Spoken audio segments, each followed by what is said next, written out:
আসসালামু আলাইকুম, কেমন আছেন আমার ভালোবাসার মানুষেরা? Welcome to my page.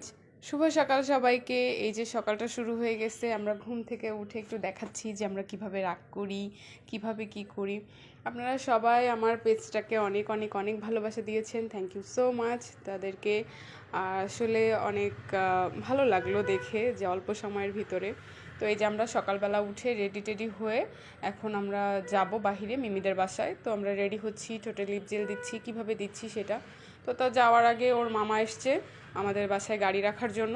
তো এই যে চলে গেছে মামার কাছে, যে হচ্ছে ও বাহিনা, এটা ওর রোজগার বায়না, যে হচ্ছে গাড়িতে ওকে উঠাইতে হবে, প্লাস এখানে নিয়ে এসে এভাবে ওকে নামাই দিতে হবে।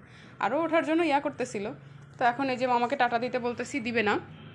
মামার হেলমেটটা মাথায় নিয়ে যেয়ে মামাকে হচ্ছে রেখে দিবে ঘরে, ওটা রাখার জন্য দেয়। তো রাস্টে আমি নিয়ে রাখলাম। তো এই যে আমরা গোছায় টোছায় বের হচ্ছি আমাদের গন্তব্যে। আরিয়ান চলে যাবে ওর মিমি বাসায়, আর আমি চলে যাব আমার কাজে। তো দেন এই যে শুরু হয়ে গেছে আমাদের হাঁটাহাঁটি। দেন আমরা রিক্সায় উঠে গেছি। তো আমরা কিসে উঠেছি ও বলতেছে ভুম। তো আমরা এই যে পৌঁছায় যাব, প্রায় কাছাকাছি চলে আসছি। তো আসলে একটা রাস্তাতে কাজ হচ্ছে, তো রাস্তাটা অফ, এই জন্য আমরা একটু ঘুরে বাই সাইড হয়ে যাচ্ছি।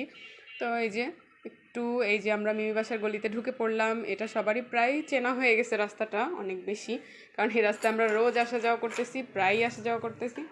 তো এই যে মিমি বাসায় চলে আসছি, একা একাই গেট খুলতেছে। ও হ্যাঁ, আরেকটা কথা, সে কিন্তু আজকে একাই রিক্সা উঠেছিল, বসে পড়ছে সিটে। তো এই যে আমাদেরকে কিভাবে টাটা দিচ্ছে সবাই দেখেন। তো আজকে এইটুকু, আল্লাহ হাফেজ।